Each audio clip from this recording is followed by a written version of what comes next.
Good morning, everyone. Welcome to IT Live, presented by Academy Sports and Outdoors. Got Justin Wells, got Ian Boyd. Make sure you like this video. Make sure you subscribe to the channel. Go to that first link in our description. Sign up for Inside Texas for just $1. Get a full year of access to The Athletic. Get all the best insight, all the best recruiting news, all the best up-to-the-minute Texas Longhorns football inside intel. Even had some posted yesterday. You're going to want to go check out. Join the best community. No better place than Inside Texas right now. And part of that community will be in Austin later today. The boys hit Houston on Tuesday, hit Dallas last night. Austin gets its turn. Ian, you'll be there. I'll be there. Keenan Womack will be there. RT Young will be there. Eric and LC will be there. Little Woodrow's on Burnet. Happy hour 5 to 7. Trivia from 7 to 9.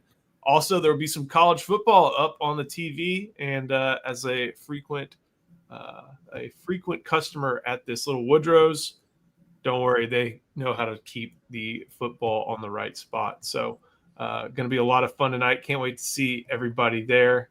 Got to get through a little bit of everybody coming in, saying hello. Jason, thank you for joining. Sugar Daddy, you know you're getting a show on Thursday. Roaster, appreciate it, and going to go a little bit. This is a good way to introduce things. Bobby Betronic, players and play callers aside, situational football has been a bane for UT in the biggest moments. Screen for a TD or a toss for a big loss. Need to be better at that. I'll counter. Yeah, those stunk. That's one game. What about all the other times where they won? What about that Quinn Ewers touchdown to Matthew Golden on 4th and 13 with the game on the line against or Arizona State in that Fruity Bowl? Like, it's the losses and the failures are magnified, but yeah, they do well in you can't be bad in situational football and go win 13 games. Yeah, they were one of the best teams in the country on third down defense. Yeah, third and fourth down defense the year before were amazing. Nobody could do anything on fourth down with Byron Murphy and Devondre Sweat. Last year was not bad either.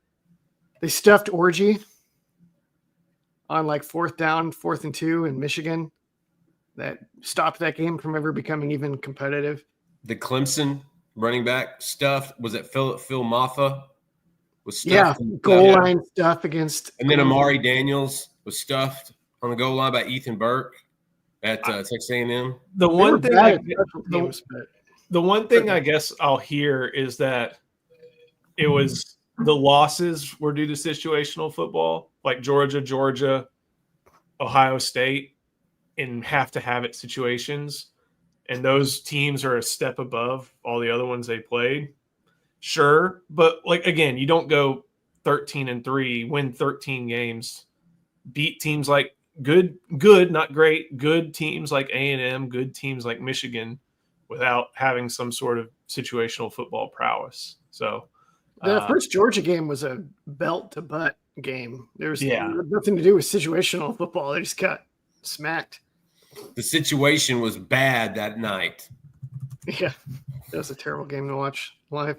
Neither team could do much on offense. It's just the offense that Georgia produced got them in field goal range. Because you don't score, when you have 30 points, 9 of them came from field goals. So 3 possessions had field goals, 3 possessions had touchdowns. It's not like both teams were lighting it up. But that was that. If we're going to talk about how 17-7 was a beatdown for Texas, I think we have to be honest and say 30-15, and it was a beatdown for Georgia on the Longhorns on that game. But we have a little bit more to talk about than just situational football. We have a football game in the 2025 season, not from the 2024 season to talk about. Although Bobby Betronic, appreciate you giving us something to start things up with. Ian, you wrote up basically the big unknown, I guess to say, about this contest. And it's Matt Patricia versus Steve Sarkisian with Arch Manning at the helm. And before you kind of dive into what Patricia does, we've heard in recent years, and it was when Saban was looking for an offensive coordinator, and now I guess when Ryan Day was looking for a defensive coordinator, even though Saban's a defensive coach, there's an Alabama offense. Even though Ryan Day's an offensive coach, there's an Ohio State defense to an extent. Like these still get some leeway, but the head coaches have visions. How does Matt Patricia really fit in that vision for Ohio State? I think actually kind of well, and maybe better than Jim Knowles. Ohio State likes to stack NFL athletes. They tend to have really good defensive back coaches, kind of like Dwayne Akina, that just like live to crank out man cover corners for the NFL. They have a type at linebacker. You notice all their linebackers look like edges. Like Sonny Styles is 6'4", 235, something like that. Arvell Reese is 6'4", 230. They have another guy that's like 6'4", 240, and now they're moving him actually to edge from inside linebacker. James Laurinaitis is their linebackers coach. Remember, he was following up A.J. Hawk and Bobby Carpenter, who were both like, they look like edges, but they play inside linebacker. They blitz all the time. Anthony Schlegel, too. He got drafted in the third round by the Jets. Schlegel, that's right. They had some freaks, man, that Laurinaitis was watching before he played. Laurinaitis was like the one that wasn't really like that. He was more just like a brainiac kind of linebacker. But they have types. That Larry Johnson wants to crank out NFL pass rushers at defensive tackle. So Jim Knowles came up from like trying to make more of less at Duke and Oklahoma State. He had all these clever zone schemes. He had all these clever designs and positions he made up. And he got to Ohio State and they're like, yeah, we don't need all that. You just do this and this, I guess, but we got it. Don't worry so much about all this. We're just going to line up and beat people. Patricia is from the Belichick school. He's from the NFL. All of his background is in the NFL.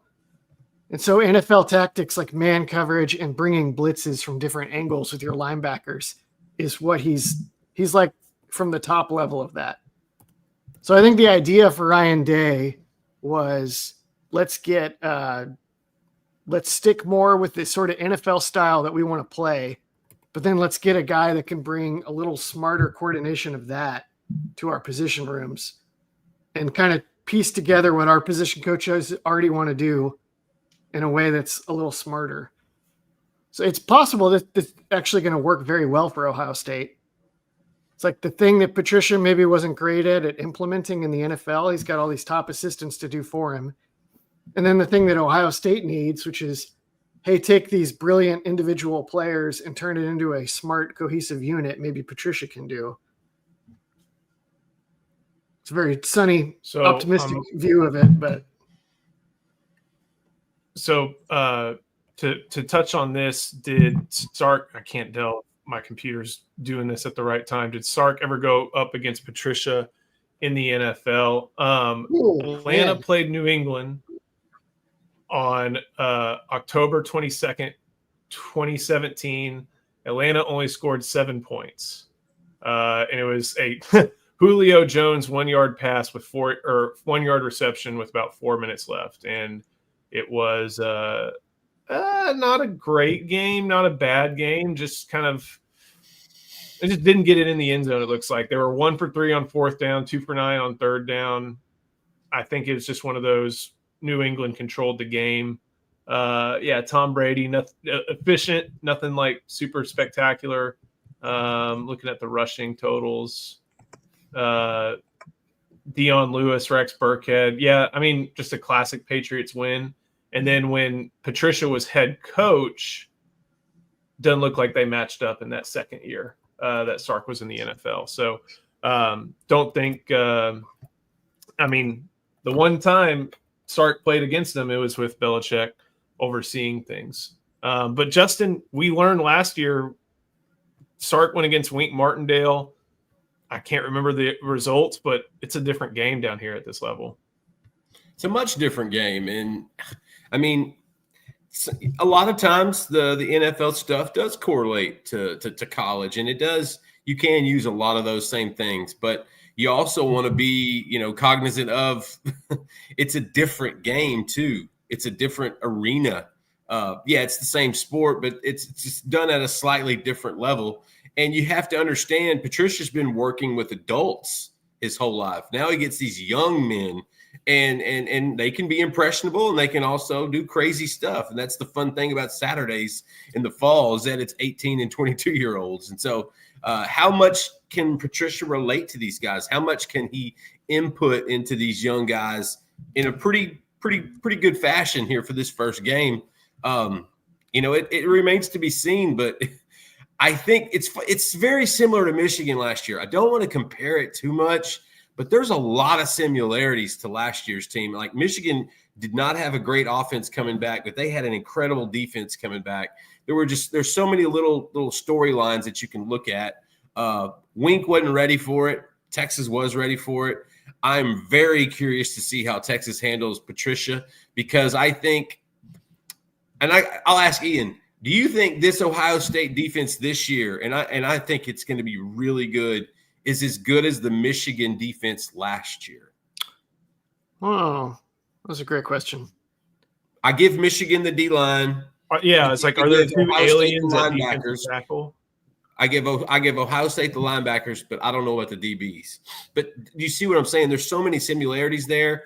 It's going to be curious to see if his stuff plays at this level.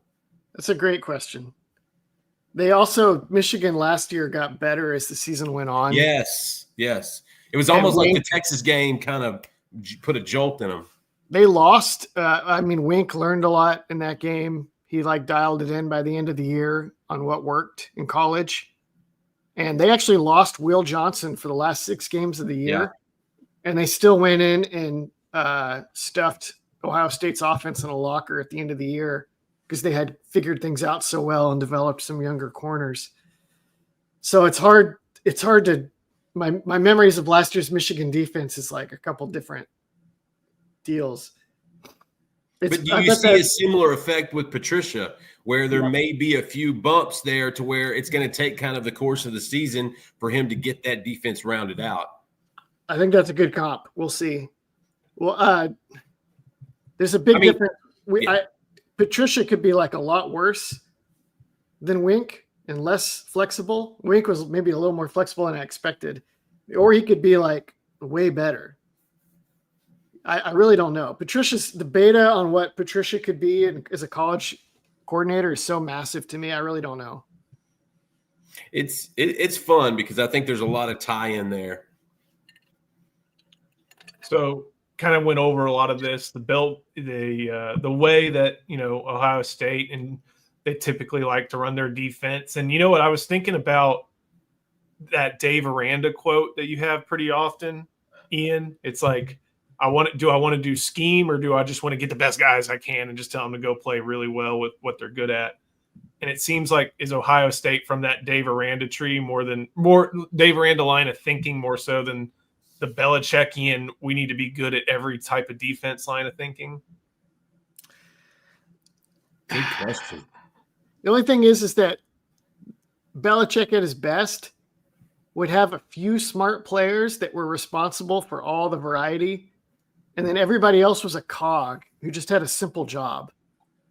Like, your job today is cover that guy no matter what.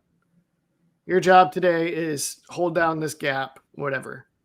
And then he'd have like a Vrabel or a Brewski or a Rodney Harrison, whoever in the middle of the field that offered all of the versatility and had all of the changing assignments. It sounds like Downs is one of those guys for him. He might need another one. Maybe Styles, if Styles is up for that. If he has that, I think it could be fine, because it could just be like everybody else. It's like, Igbinosun, you're going to play man coverage on Wingo, and we're going to glue the fingers of your gloves together if you get called for more than 2 DPIs in the first half. Yeah, put oven mitts on him or whatever. I don't know if those are field legal, but maybe. Does that answer the question? You're muted, Joe. Yeah, it's one of those mornings. Before we keep going, it does answer the question. Before we keep going with man coverage and blitzes versus running quarterbacks, got to talk a little bit about Whataburger and Academy. Some things just go better together, burgers and fries, Friday nights and football, and now Academy Sports and Outdoors and Whataburger. For a limited time, exclusive Academy and Whataburger tailgate gear is coming in hot. Fuel your pre- and post-game traditions with fan styles and game day gear that says, I tailgate like I mean it. Hurry, this exclusive collaboration won't hang around long, so dig in now at Academy Sports and Outdoors, where fun cannot lose. I actually got the Academy football with the Whataburger stuff. Good little toy. Whole house loves it. Man coverage and blitzes versus running quarterbacks. You mentioned that, last year we saw a little bit of this. Some of the clips you show is from last year with Arch's appearances versus Georgia. And is this kind of something to maybe think Texas might see again because Kirby Smart and Patricia do some similar things? Yeah, I think that Texas is absolutely expecting Ohio State to get crazy with linebacker blitz up the middle. Yes. Gooseby is solid. That's not going to be a mystery. Ohio State's going to put on film from the postseason last year and see Gooseby and say, that's not the weak link. They're going to see new starter at center, new starter at left guard, and then a right guard that historically was not the best pass protector in the unit. And they're going to say, this is perfect. This is already what we wanted. We have these 230-pound freak inside linebackers that look like edges anyway. We're bringing those guys from different angles and with different feints inside in Manning's face all day, every day. That's like Belichick's favorite thing in the world was, I got a good quarterback I'm going up against. I'm going to play man coverage so he doesn't have easy throws, and I'm going to put pressure in his face and see how he handles that. It's the playbook every time. They have the good position personnel to do it, and I mean that killed Texas last year against Georgia. Yeah, I think it'll be different for Arch Manning, but that's still an intimidating setup.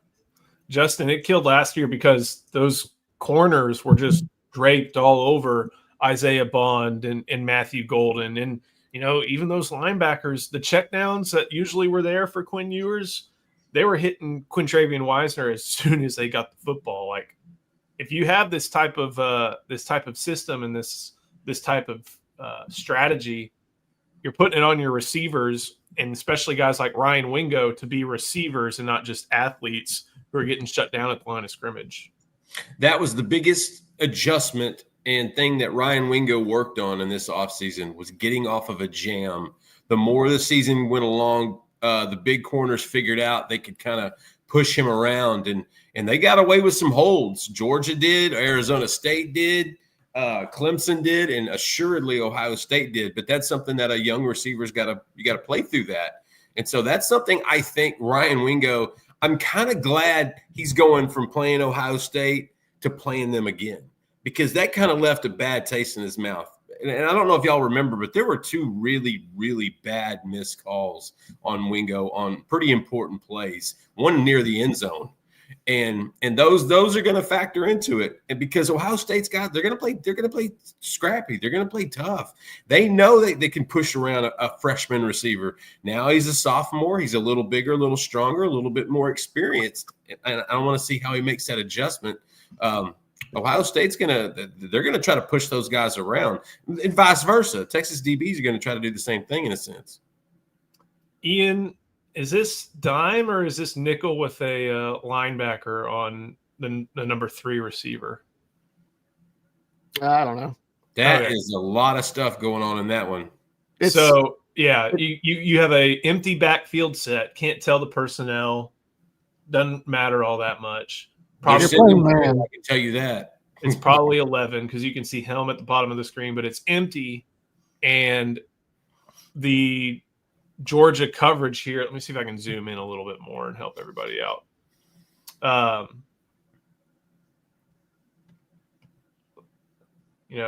Trying to do a bunch of stuff up the middle.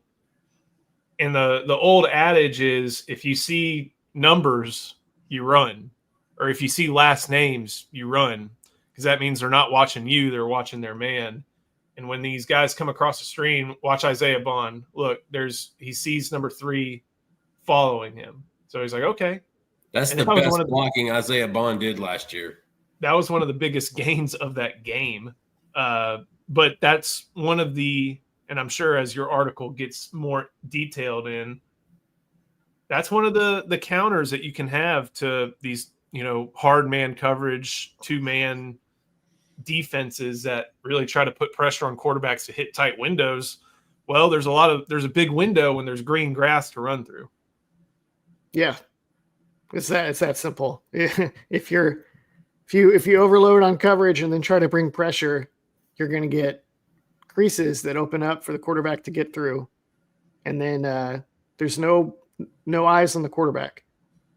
Like PK, when PK plays a dual threat quarterback, he usually leans on zone so that if the quarterback escapes the pocket, people notice and they can get there.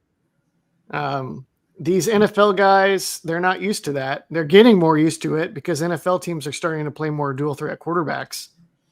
But the NFL has gotten away with all kinds of blitzes and coverages where you can turn your back on the quarterback and you're not afraid because your defensive line can run him down before he does anything too bad.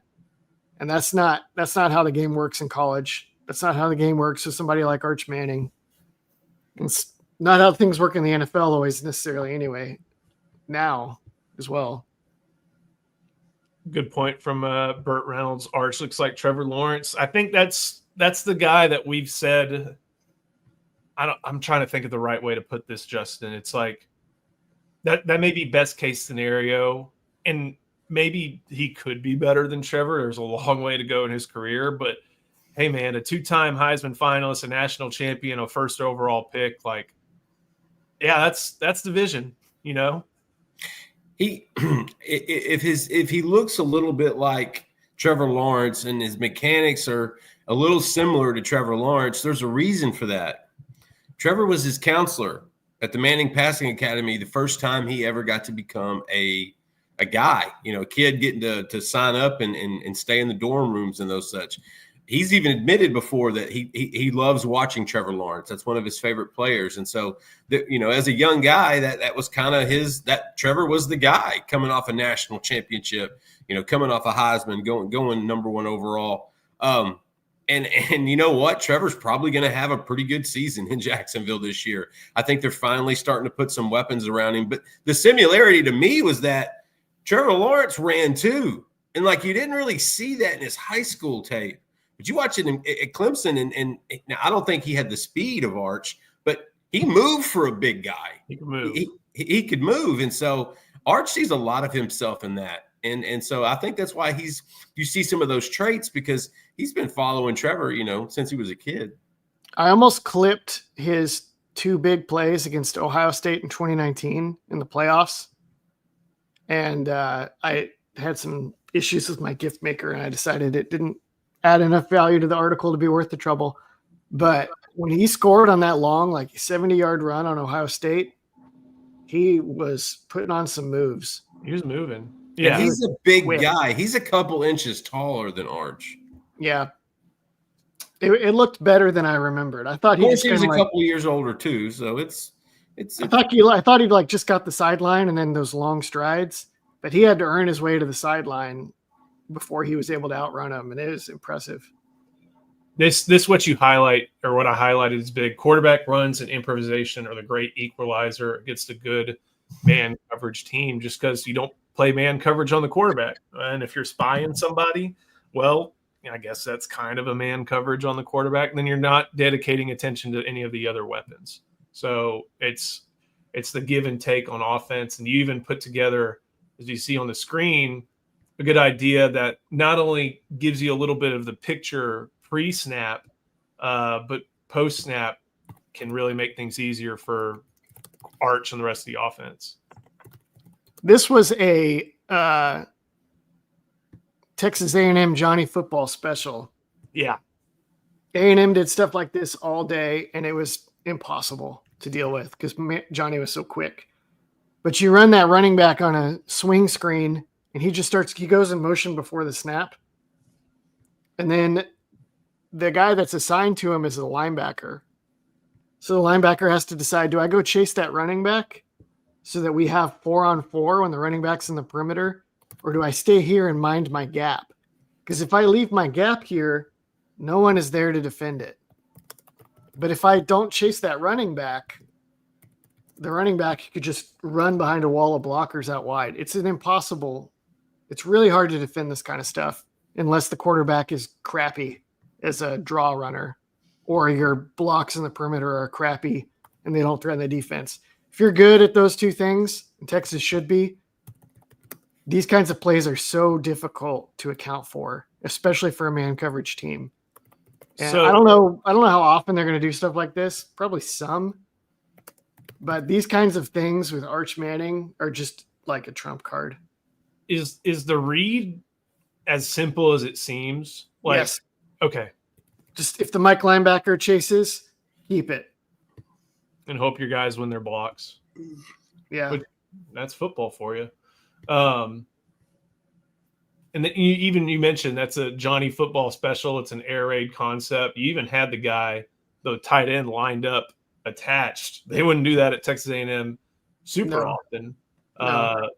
But they did it some. But they would go 4 wide, 5 wide often. Got a good question from AR. If you were Sark, what OSU defender are you trying to put in conflict? Is it Sonny Styles on plays like that? Maybe Styles. I would have said Styles last year, and then it felt like he was kind of figuring it out. So maybe the other linebacker, whichever linebacker seems less experienced and likely to know what to do, I'm going after that guy. See if I can just get him to like give a clear read and run himself out of a play. I think that would be you could say Downs, but Downs is so clever and experienced. He can try to muddy your read or fool you. It's better to go after the kid that's like already thinking hard before the snap about what he's supposed to be doing. And the thing is, like with Agosian, like I think you can try that, but okay, you have 17 pass interferences in they had 17 games. That's 15 yards a game. To me, that means he probably had 40 pass interferences. Yes.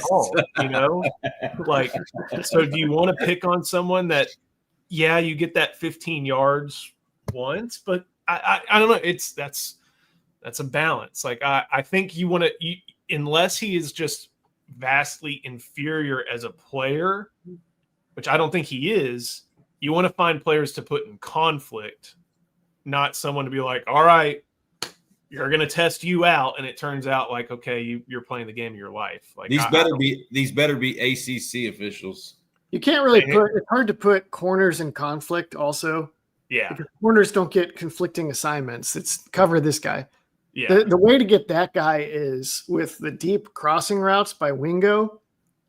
See if Igbinosun can stay with Wingo on his break, cutting across the field without grabbing or pushing him in an obvious way. And you tell Wingo, keep running, try to run through it. But if he gives you a good shove, try to sell the contacts too. Yeah. Like it's hard. I like the idea and I see where you're coming from, but like, he's still a good player.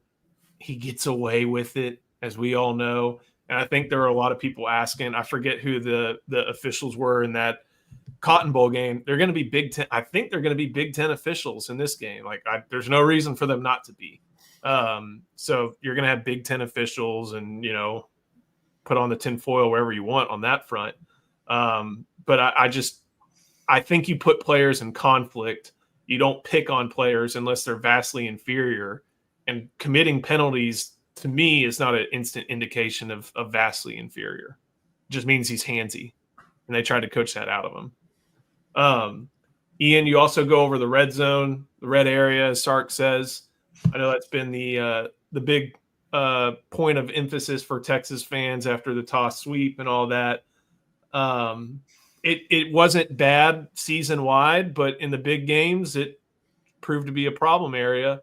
What's some of the things that Texas can do maybe against this Patricia defense? And does it involve running Arch Manning? Just run Arch. Just run Arch. Run Arch and call pass plays where Arch can run in on a scramble, like Vince Young. And give me an RPO, man. Yeah, absolutely. Yeah. Like that's going to, make sure the running attack is enough to where you have to keep that defense honest and then go boop, boop, boop, jack injuries, touchdown. Just like that. Boop, boop, boop. Just like that. And the other thing is, well is said, that you can Justin, like you have Houston, San Jose, and UTEP.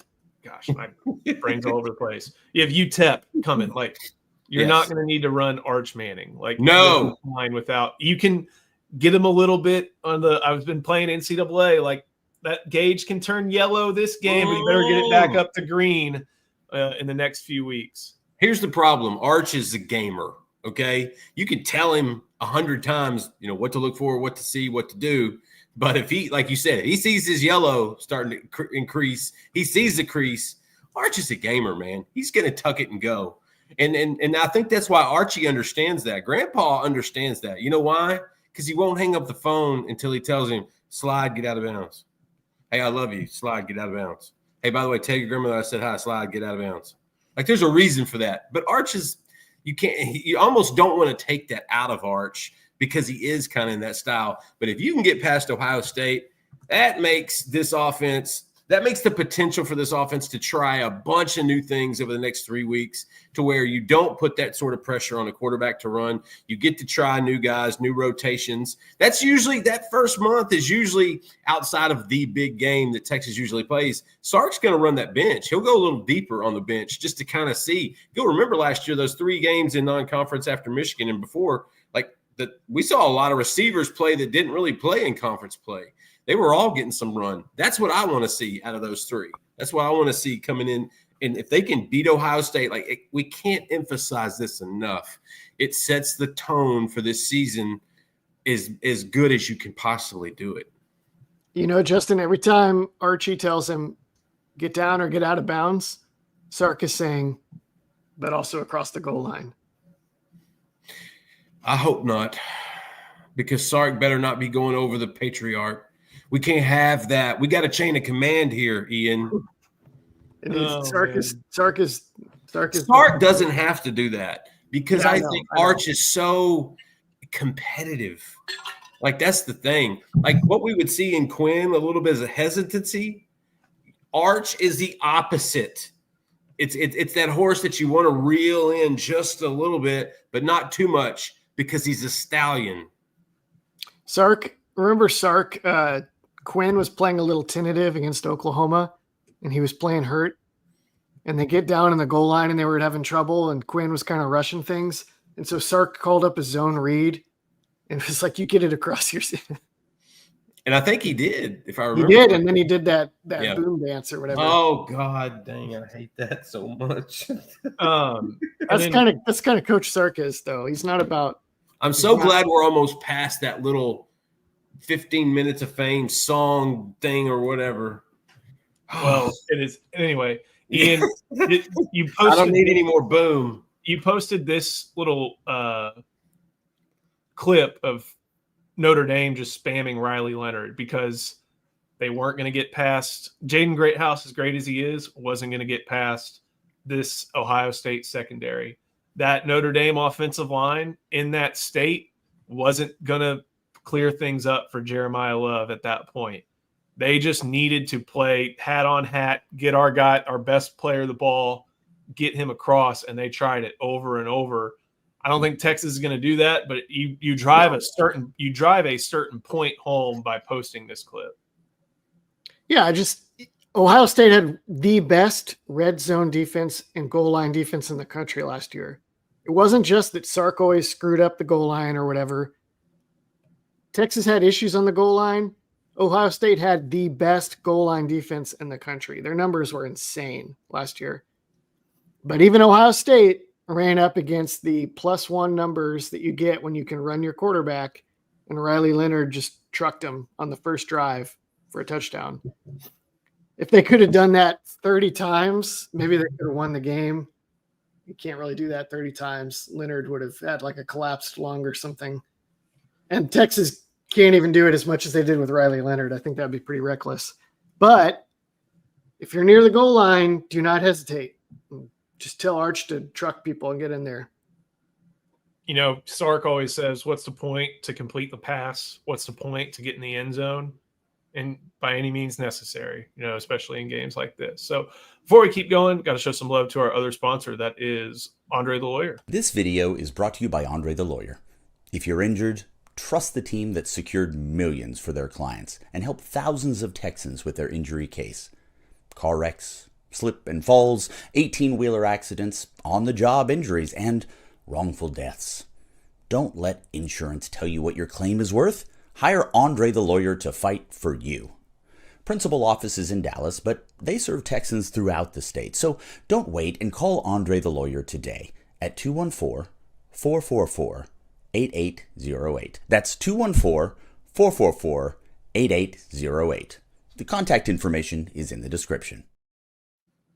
Got one quick question from Ryan Nelson. What is Lagway's straight line speed compared to Arch? We haven't seen it used. He hadn't been healthy enough to use it. I think he's not a dual threat. Yeah, like he's a pocket guy. He's fragile right now. I mean, there's no other way to describe him. And yeah, he's not there because of his legs. He's there because they're not like pounding the end zone with him like they tried with Anthony Richardson. He's a traditional drop back passer. He always has. He's got $1 million arm, and so he's always known he didn't have to run when God put a hand cannon on his right shoulder. You guys need to watch him in the game before he got hurt. He can 100% run at a high level. He can scramble. I'm just saying that's not part of his game whatsoever. No, he can run. He can just straight up quarterback power run. But he had a bad hammy all year. So could Malik Murphy, but you just didn't do that with him. Even though he was way better athlete than Malik Murphy. I know, but being 6'5", 240 doesn't mean you just run him. Young, good Lord. He can run. I don't think they're going to do it that much. I think they'll protect him. You guys, I can show you clips. Like no. I'm not. I'm looking at Josh Holden's Steve Young reference because he can't let go of the 90s. No. DJ in his hair and his house decor will say the same thing. Lagway is athletic. He's a great athlete. He was a great baseball player, great football player. Dad played throw. He's known for throwing. I'm not saying he can't run. I'm saying that's not his game whatsoever. Where you're going to see Arch hit a crease, Lagway's not going to do that in. He will manufacture yards by saying extending plays, on third down, stuff like that. He can do that, but that's his throwing the ball down the field is his MO. When Florida plays Texas and they want to win as bad as Texas wants to beat Ohio State, I will not be shocked if Lagway gets 10, 15 carries against Texas. Boy, howdy. I got to tell you what, for a kid that's been injured as much as he has in a short time in college, that's a good way to get yourself fired. I don't know which of these were sacks. I don't know which of these were sacks, but he had one game last year where he had more than 5 carries. He's not a runner. Zero rushing. He wasn't in high school. He wasn't going to be in college. He runs because he's a competitor. He doesn't run out of ability. We'll find out.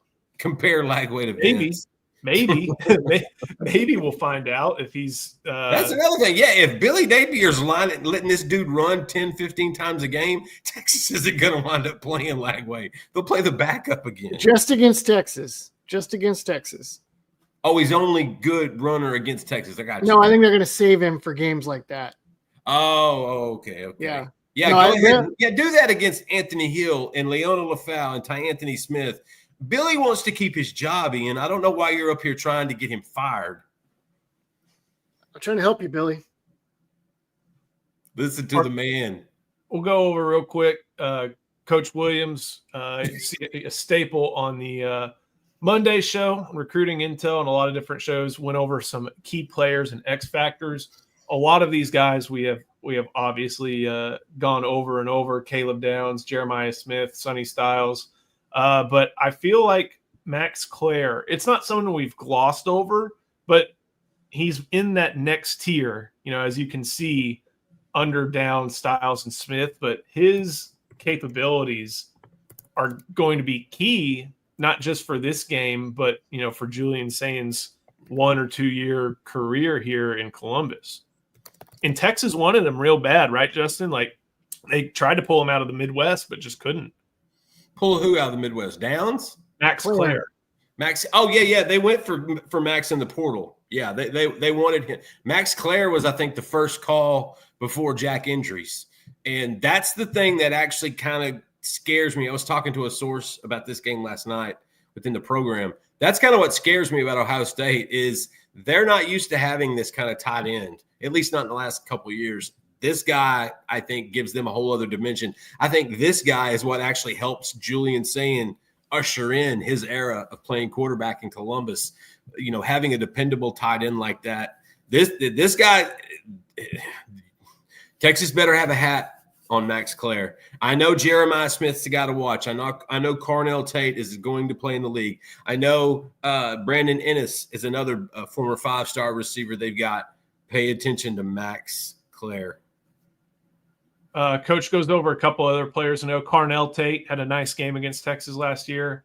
Arvell Reese and Jermaine Matthews, 2 guys that we haven't heard. How does Reese play linebacker at that size? He's got to be an edge. It's maybe that's the guy you that's the guy you option. That's the guy you try to get matched up on Jack injuries. And then going down the edge rotation, they usually have some scary pass rushers. And to me, the 2 names on this list to really note are Kenyatta Jackson and Bo Atkinson. Atkinson's a North Carolina transfer, but you know there's just some different skill sets, and aren't there some injury concerns here too, Ian? Injury concerns? I thought is Jackson full go, or am I thinking about their defensive tackles? Oh, Edric, you talking about Houston? Houston, the tackle had an issue with the knee. Yeah. It was the interior D-line. If anybody else is hurt, I don't know. But I haven't kept up, so I think they're okay here. This is a good defensive end unit, but there's no Nick or Joey Bosa. There's no right. Chase Young. That to me is what sticks out, Joe. We've seen better Ohio State defensive end groups before, and again, not to say this group isn't capable. That's right. just what you're used to seeing a defensive end edge go in the top 5 of the last 10 NFL drafts. Trying to look through what else Coach has before we go through the rest of the SEC schedule. Talked a little bit about Matt Patricia already, and Coach always brings it together. Ohio State stars will always get the spotlight. This game could come down to the players flying just under the radar. Opener won't just showcase Ohio State's talent. It'll test how well their stars and X factors can combine to slow down number 1 Texas. And that's something I think that plays into what Sark talked about. This is the first time Texas has played like its premier out-of-conference game since the Tyrone swoops across the goal line game. Like usually they play week 2. They have some things to figure out. They figure out a little bit, don't show too much. But this is a game where all you know is what's in the scrimmages. And, yeah, you have these fantastic collections of talent on both sides of this game. But you don't know until these guys see the live fire out on Safe Light Ohio Field. And that's what makes this a lot of fun. Anything else on players that we may have missed? Other X factors? We've over-talked Sayin. I feel like we've gone over some of the offensive line. Running back, I think, is going to be a place where this battle can be tilted in Texas' favor, just because I like C.J. Donaldson. I like James Peoples, but I don't love him. Boy, I don't know. You don't think those guys might have started at Texas if they were? No. I don't think Peoples would have. Donaldson. No, Peoples would not have. I think Donaldson would be in the mix simply because of his connection to Chad Scott. I feel like Donaldson is what we're hoping Baxter is. But we have Baxter and Austin here. I think Texas is hoping. No, we don't know that Baxter is going to be that, Fair. I think Texas wants Baxter to be freshman year Baxter. I hope they're aiming a little higher than that. I mean, guy had a lot of touchdowns. He did. Hey, I gotta tell you, I'm gonna be honest here. We're in the trust tree, right? I'm gonna be honest here. I forgot how effective CJ Baxter was as a freshman until I went back and watched the 4 days clip from Texas where they show like all this. I forgot. I'm owning up to this. CJ Baxter got in the end zone a lot as a freshman. Now I'm kind of remembering why he started in front of Jonathan Brooks, why he was kind of annoyed at such an early start in Texas. Like the guy smelled the end zone. And if he can, I think that's why they're one, super, super cautious with his carry load. And two, they're going to take their time getting him back to where he needs to be. That's why you may only see 5 to 7 carries a game for the first month or two with CJ. I was surprised how effective that guy was that freshman year. Big 12 Ian, fly over Ian, trying to well, no, Ian. What Ian will do is Ian will go back and it'll take him 5 minutes, and he'll look up some CJ Baxter stuff, and he's going to text us later about how this wasn't this and that wasn't that, and then we'll throw the touchdown total at him, and then it'll be a fun back and forth because that's what we do every day. I remember he had a great run at Oklahoma State. That was really kind of a Kelvin Banks run, but Baxter looked good too. Off to the left. Went off to the left. That one either corner or safety came in. He made one cut and went in. No, the one where Banks pulled and obliterated. Oh, okay. No, Baxter. We'll see. My favorite Baxter. He had a touchdown run, I think, against Oklahoma State in the Big 12 championship, and he took the wrong path to get there. And Tashard Choice was very unhappy. Hey, touchdown, 6 points. Everybody's celebrating. Tashard Choice was not celebrating. He had to remind CJ, do your job.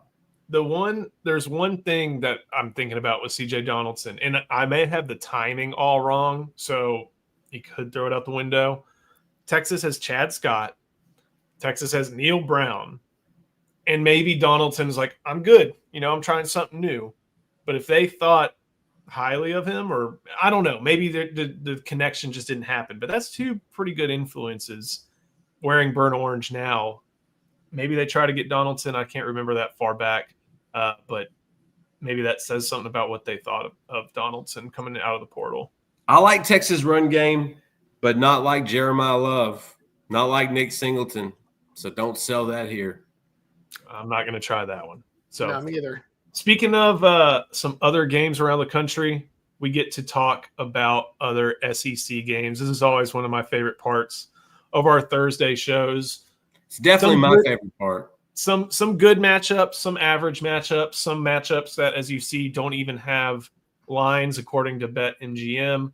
Central Arkansas at Missouri tonight, 6:30. There are other better games on tonight. Anybody want to talk about? Aren't they the Bears? They have like purple and gray field. I think they're the Bears against the Tigers. Anything you want to see there? Maybe a little curious to see how Bo Pribula looks. And the other quarterback. What other quarterback? Pribula did not take the starting role. They're doing two quarterbacks. Yeah. Interesting. I'm curious to see how Missouri looks in the post Brady Cook, Luther Burden era. Yeah. Because listen, they've spent some money in NIL over the last 2 cycles on a handful of prospects. A lot of them in the interior. So I don't really know what to expect from Missouri this year. Yeah, same.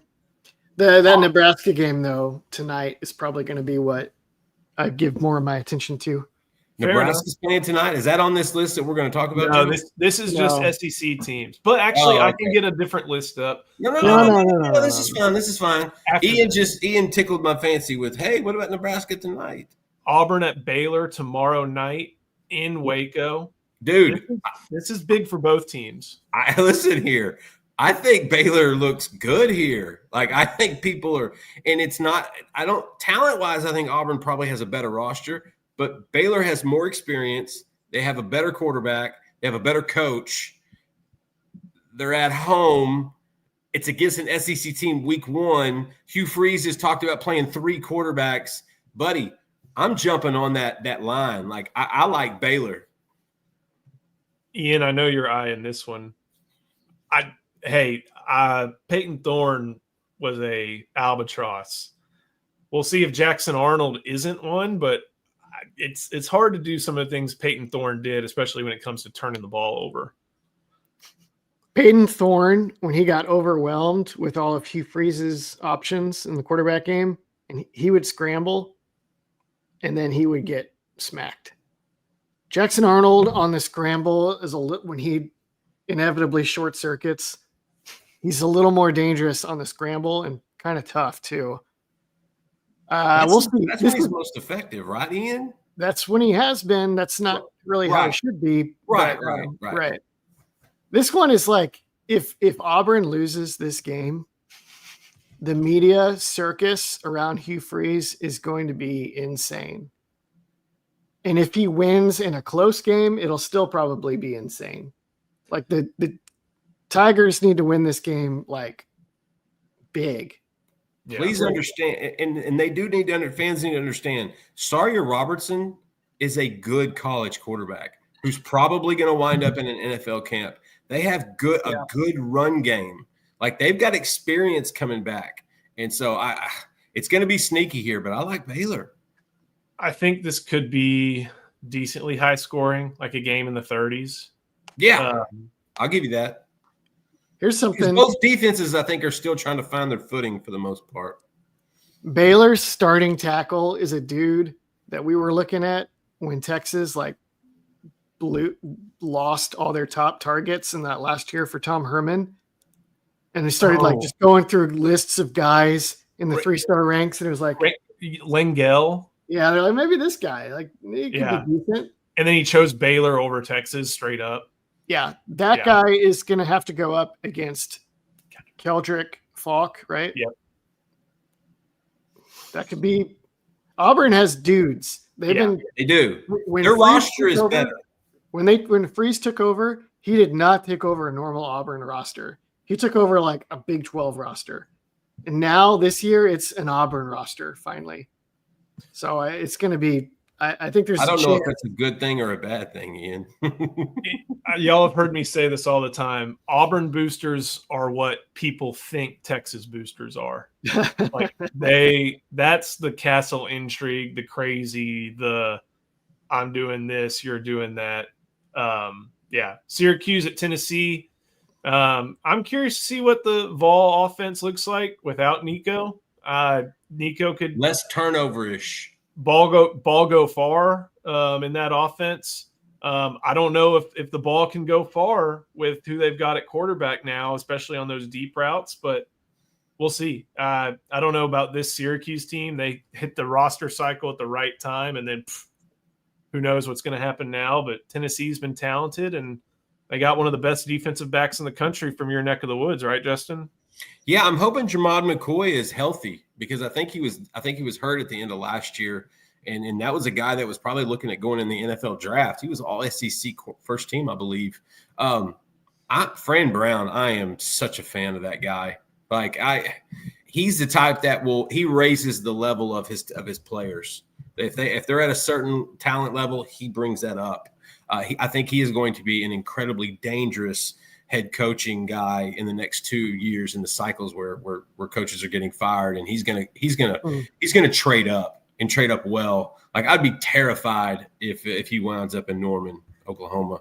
I think Fran would do lots of damage at Oklahoma. At the same time, Tennessee still has a lot of talent on defense. They still have some 5-star dudes at skill positions on offense. I'm with Joe. I don't know what to expect from quarterback play, but at the same time, Nico was a little inconsistent with quarterback play last year too. Maybe Heupel's already used to that. Yeah. Ian, you're going to love this. Do you know who is on the staff at Syracuse as a quality control coach and offensive specialist? Tom Herman? No, Josh Gaddis. Oh. Tom Herman would have been so much cooler. Tom Herman would have been cooler. Where's Tom Herman? Florida Atlantic still? No, he got canned at the end of last year. Oh, I wonder what that buyout was like. Josh Gaddis, refresh my memory, Joe. He was Michigan, and he wanted a lot more credit than he got for play calling.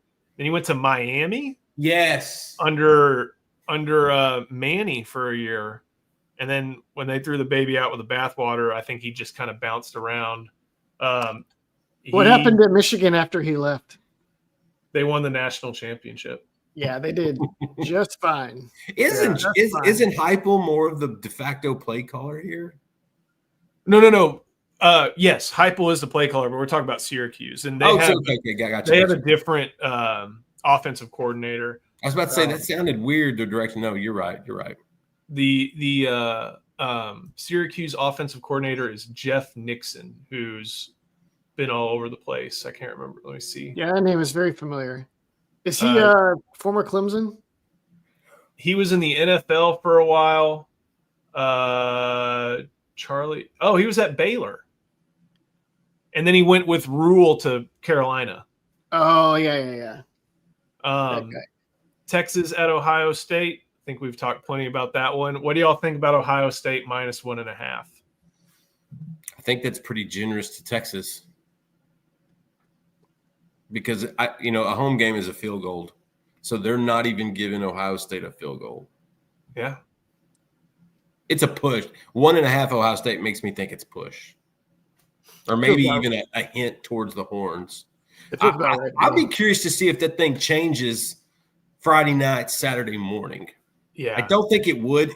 Too much either one way, but yeah, the way it keeps slipping towards Texas makes you think that Ohio State hasn't quite seen what they want from Sand, and that they're a little nervous about it.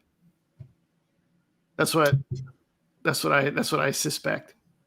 And they've said things of that nature. Like the coaches want him to kind of turn it on here a little bit more. Mississippi State at Southern Miss. I'm surprised they're playing this game in Hattiesburg. Must win for the Bulldogs. Yeah, you can't lose this game, or else people are going to just jump off the ship. They're going to be done with Jeff Levy. Yeah, I don't even know if they're on the ship.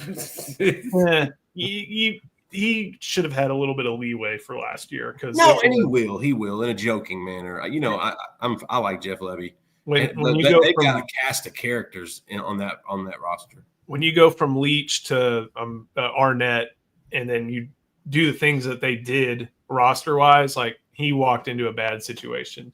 And Bobby Petronic brings up Southern Miss has been terrible for a while. Very true. But they basically imported most of the contributors off the Sun Belt champions from Marshall, which sounds weird. They had a lot of bad castle intrigue in Marshall. Guy wins the conference championship, then leaves, and they don't play their bowl game. And they all go to Southern Miss. It was a weird situation. So, here's the thing. Does Blake Shapen look like he knocked the rust off? And do they run the ball with Fluff Bothwell and Jordan Booth? I can't remember if he's I forgot about Bothwell. Their best part of their team is going to be running the ball, which is like the opposite of what Jeff Levy's optimal offense is. But you got to go with the players on the team. Darian Gillette and there's one more. There's another one. It's not Aaron Bryant. It's not Bledsoe. Aaron Bledsoe. Dre Bledsoe. Oh yeah. All right, and Brennan Thompson. I guess the aforementioned. Yeah. I'm pretty sure we mentioned him. Toledo at Kentucky. Kentucky better not mess around. Dude, who's the quarterback at Kentucky? Zach Calzada. Oh my God, he's still in the. Wasn't he in like the class of 2015? 2019. He went from A&M to Auburn to UIW and has 2 good years at UIW, and now he's at Kentucky. I kind of think he was good at. I kind of think A&M should have stuck with him over Max Johnson, right? Was that? Yeah. Well, maybe not. Maybe not. A&M should have stuck with Connor Weigman. But the problem here is that Kentucky doesn't have their Dane Key, and they don't have that one like skill guy on offense. I think that can go. Except for, the run game. Where did Dane Key go again? Nebraska, I think. Key went to Nebraska. Barry and Brown went to LSU. Does that sound right? We thought Brown might be going to the draft as a kick returner, but he wound up at LSU. He'll make some big plays. Toledo can win this game. Isn't that where Matt Campbell came from? Toledo? Yeah. Yep. Yeah. Yeah. So I'm going Toledo. It's Matt Campbell.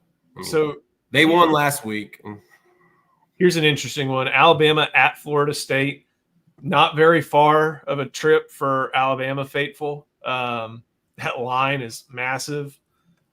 If you look at the Florida State depth chart, there's like 2 high school recruits that they brought in on the Seminoles that like are still there. I think this is going to be a beatdown. But I'm curious to see what Ty Simpson does. Our boy Kavian Bryant's going to be in the stands. Alabama needs to figure out their quarterback run defense, because that was a problem for them last year that tripped them up against Diego Pavia and aforementioned Jackson Arnold when they lost at Oklahoma. But do you remember who the offensive coordinator is for Florida State? Gus Malzahn. Gus Malzahn with Thomas Castellano. So they're going to be running the quarterback a lot. Yep.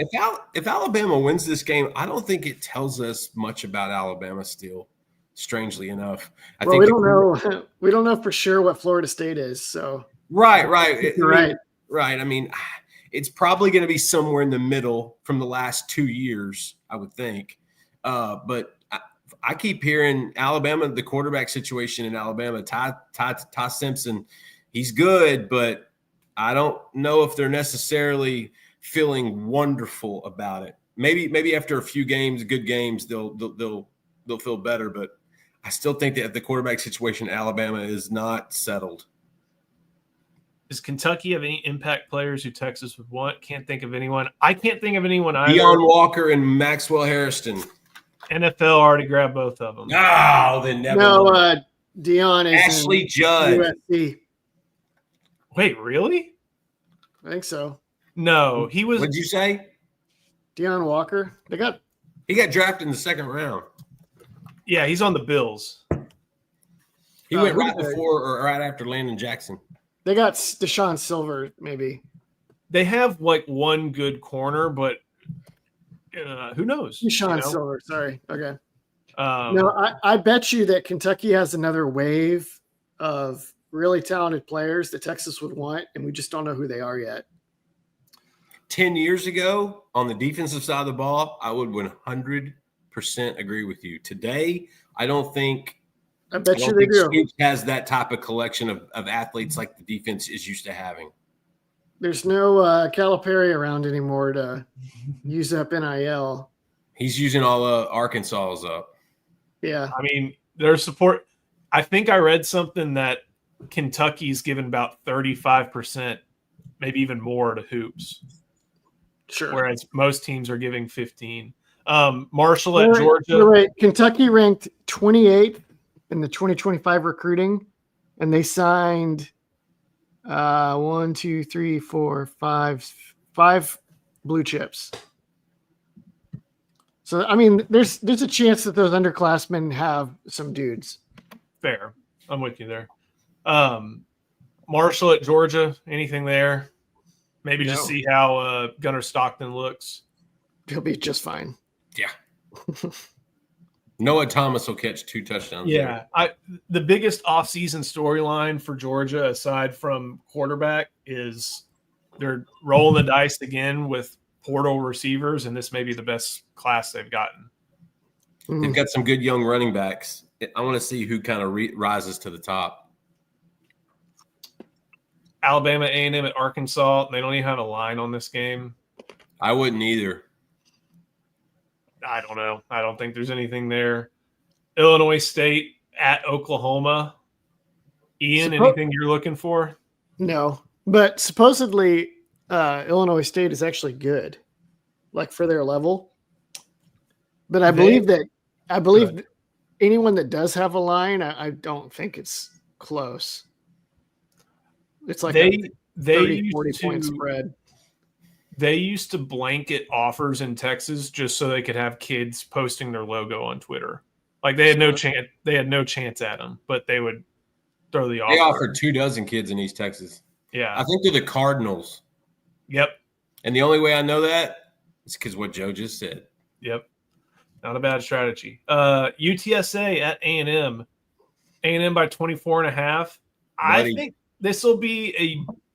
There's no way UTSA is going to stop the A&M offense, even in whatever it is. I think this could be a decent test for for Texas A&M's defense. Yep. Owen McCowan is going to throw the ball on Sundays. That has been established. I did not believe that until probably the last 6 to 9 months. They're going to be able to score a few points. It's just they're going to be overwhelmed at Caulfield. It's going to be tough. There's no Frank Harris. If there's a Frank Harris, this would probably be a lot closer. But look, I love McCowan. I think I love his maturation. But man, I'm with Joe. Like, I think Texas A&M's defense, that group from 2022 is gone. And that was like, and the pillar of their defense was that front, that defensive front. Outside of DJ Hicks, they haven't really replaced a lot of those guys. So I'm curious to just see how A&M looks overall on offense. I think Le'Veon Moss is on a pitch count similar to CJ Baxter for good reason. I don't like the line. I would actually take UTSA, but I still think A&M wins by double digits, but I don't think they win by that much. I think the implied score, I'm not good at doing this all the time, like 40-16, something around there. I think UTSA can score more than that. I think Marcel Reed's good for at least a turnover. I really like David Amador. He was a dude at North Shore. Yes, he was. There was one time he was the best player in the program at Galena Park, North Shore. He was a great receiver, and then their quarterback got hurt, and so he had to play quarterback the rest of the year. Yeah. And he drug them to the state championship game against Duncanville, and then that was it for them. I told Traylor he stole that kid. That kid should have been playing P4 somewhere. Charleston Southern at Vanderbilt. I got nothing. Charleston's a nice town. Long Island at Florida. Any game that involves Diego Pavia, I'm in. Aztec Warrior. 2 things to watch with Florida versus Long Island. 1, what are they going to do with Lagway? 2, do y'all know what Long Island's mascot is? The Iced Teas. Is it a cocktail? Well, then it wasn't even worth Here's asking. a hint. Their colors are light blue and yellow. The Nuggets? Ian? The cocktail? I don't know. They are. Ryan Nelson got it. They're the Sharks. If it wasn't Iced Teas, it wasn't worth asking. Yeah, why? But we didn't know. Joe got us. We didn't know. Is that going to be a trivia question tonight? I hope so. I hope so now. Ryan Nelson. We need to call Ryan Nelson. LSU at Clemson. That's going to be a ball game, fellas. Can Brian Kelly defeat week 1, Justin? No, he can't. Not when you got the Fighting Cade Klubniks. Not when they've got 2 really good young receivers. I love Bryant Wesco out of Midlothian. Texas loved that kid. And then on the defensive side, I think the middle defense is just really good. Peter Wood, Sammy Brown, like they've got good secondary. This is a year that Clemson's going to make a run, and we're going to get a bunch of good old boy colloquialism cliches from Dabo Swinney for the next 6 months. So let's just strap it on. Ian, can the LSU defense do something against the Clemson offense? Probably not. They are talking up their defense. They are excited at LSU about their defense. I see a bunch of targets for Klubnik. I see a lot of targets. And Clemson moved a receiver to running back. He played a little running back against Texas. Adam Randall, I believe is his name. But he still has that receiver. It's like Chris Obanaya. Their ability to get into 4 and 5 wide and just bum hunt against LSU is going to be formidable. So I could see a shootout because I do think a lot of LSU's offense and Garrett Nussmeier is chunking it. But I think Clemson has more firepower. Georgia State, I think Clemson wins this one also. I just think if it gets pointsy, it goes Clemson's way. If it's low scoring, then that says a lot about the LSU defense that maybe we didn't think about them, but I don't see that happening. Georgia State at Ole Miss, I don't think there's much to see except whether Austin Simmons is, going to win the August Heisman, because he could with how Lane calls things. But you're not going to learn anything about either team or about Ole Miss from this one. The best part of that game is going to be the stands. It's the talent, the talent in the stands. First meeting, and that would definitely be a 35.5-point favorite for Ole Miss. Georgia State, their color scheme, their uniform, basically is Alabama, but with dark blue instead of crimson, and I love it. Last but not least, Beamer Bowl, South Carolina versus Virginia Tech. Unfortunately, this one's in Mercedes-Benz Stadium. It is unfortunate, Joe. Yeah, I think the one before may have been in, I guess, what is it? Not Landover, wherever the Commanders play. Landon Williams Field or something. But this is a prove-it game. This is the Lenore Sellers game. This is his game to start week one. If Sellers goes off, the Heisman hype is going to start to increase. And Virginia Tech is a solid team. They're just not the same program like they were. And they're definitely not the same at a neutral site or on the road. Justin, do you know who Virginia Tech's quarterback is? Is it Kyron Drones? It is Kyron Drones. Oh. Yeah. I'll have to wear that one because I never thought he would ever play quarterback at this level, ever. Maybe he won't. Maybe he still won't. I'll wear that one. I'm Shadow Creek, right? Yeah. I'm curious about this game just because if South Carolina wants to be a big boy team, they need to take care of business. If they are playing a close one, a tight one, then that doesn't tell me as much as you can hear about week one or learn in week one. That doesn't tell me a lot of good stuff about them because they did lose some good players off a team that was this close to the playoff last year. My biggest thing with South Carolina is how many of those defensive front guys came back, because that was probably the best edge group in the country last year. I think Texas takes that mantle this year. But man, I know Dylan Stewart's back, numero uno alpha guy. But man, they had some guys on that front seven. The rest are gone. Are they really? Yeah, they're all. So that last year was that because they were so good last year. I mean, one of the best in the country.